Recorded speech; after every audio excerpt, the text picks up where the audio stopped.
Nossa equipe é composta por Daniele Melo, Luciene Magalhães, Mariana Alves, Maria Gucilene e Sabrina Melo, com a disciplina Seminário Interdisciplinar sexto período.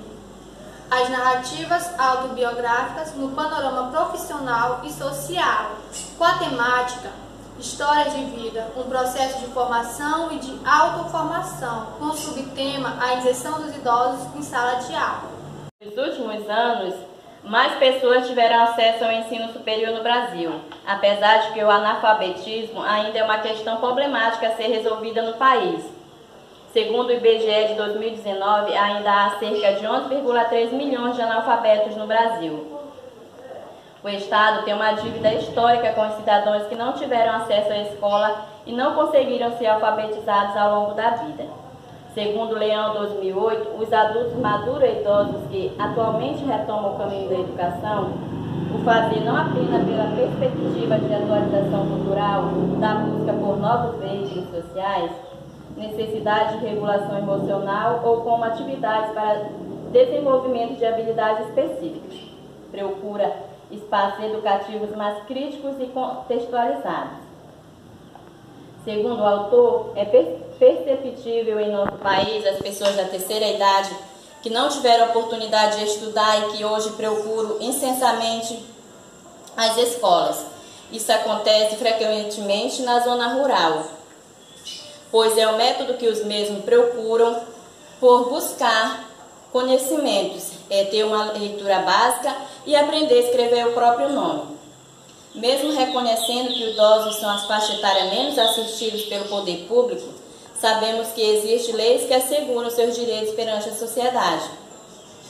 Segundo as nossas pesquisas que a gente fez com o senhor Adelino Siqueira de Souza, ele relatou para a gente que antigamente era muito difícil ter acesso à escola, por isso ele teve que parar de estudar, devido às dificuldades que sua família não tinha recursos financeiros suficientes para lhe ajudar, então ele teve que desistir e que agora retomou a escola para aprender a escrever seu próprio nome.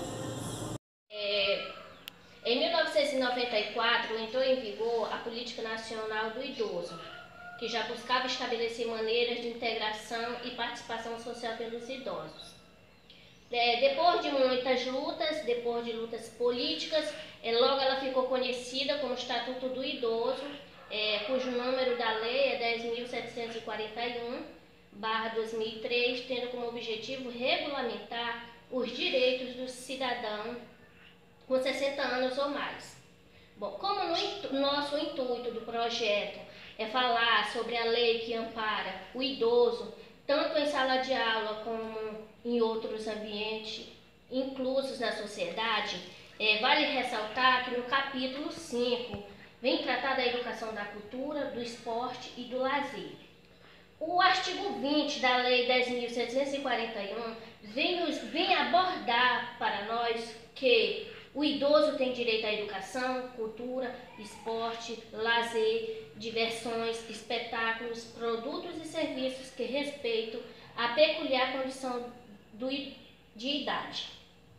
Já no artigo 21, ele vem nos mostrar também, retratar sobre o poder público criar oportunidades de acesso do idoso à educação, adequando currículos, metodologia e material didático aos programas educacionais aí destinados.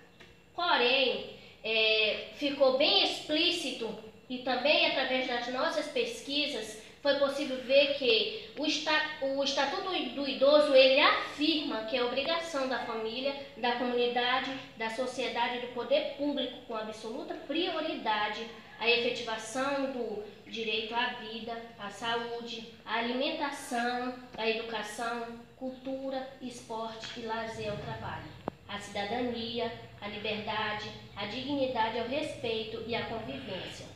Bom, esses dois artigos eles são os principais que focam sobre a inclusão do idoso em sala de aula. Porém, hoje nós sabemos que a lei, mesmo estando em vigor, nós sabemos que ainda existe a desigualdade, a falta de respeito para com os idosos. E que nós acadêmicos hoje da famosa pedagogia, que a gente já possa colocar em prática, ensinando às nossas crianças o verdadeiro respeito com os idosos, para que futuramente a gente tenha uma sociedade melhor. A respeito da educação dos idosos, fica nítido que eles sofrem consequências geradas desde a fase inicial da sua vida social, onde a falta de oportunidades deixou de fora da sala de aula no período em que teriam a facilidade no aprendizado. As crianças de épocas passadas não tinham sequer a opção de escolhas, se queriam ou não frequentar a escola, pois os pais daquela época achavam conveniente que todas as crianças ajudassem na vida do trabalho. Não só isso, mas também a falta de escolas próximas de suas casas, a falta de condições financeiras para comprar materiais escolares. As mulheres eram as que mais tinham dificuldade para se dedicar aos estudos, pois casavam cedo e tinham filhos. E pouco tempo lhes restava para se dedicar ao estudo, e assim era de geração em geração. Daí a afirmação de Freire sobre o processo de aprendizado. Ninguém liberta ninguém, ninguém se liberta sozinho. Os homens se libertam em comunhão. Na década de 60, houve um método que revolucionaria o aprendizado de jovens e adultos, criado pelo professor Paulo Freire. O método utilizado por ele trazia em grade curricular o cotidiano vivido por seus alunos, nada que fugisse de sua realidade. Diálogo em sala de aula entre professor e aluno era algo que não era visto na época. Na atualidade, o grande desafio na educação de jovens e adultos é como desenvolver tais interesses na educação em tempos modernos, que abarcam um conteúdo fundamental à sua inserção nas escolas. Alguns desses estudantes idosos dizem não querer obedecer os professores por serem mais jovens. Assim, com o resultado dessa pesquisa, é compreensível quanto é importante o idoso estar inserido na vida escolar. Notamos ainda a importância de que as pessoas com a realidade diferente possa ser troca de conhecimento, mesmo que esta pessoa tenha diferentes idades, saberes e uma realidade semelhante.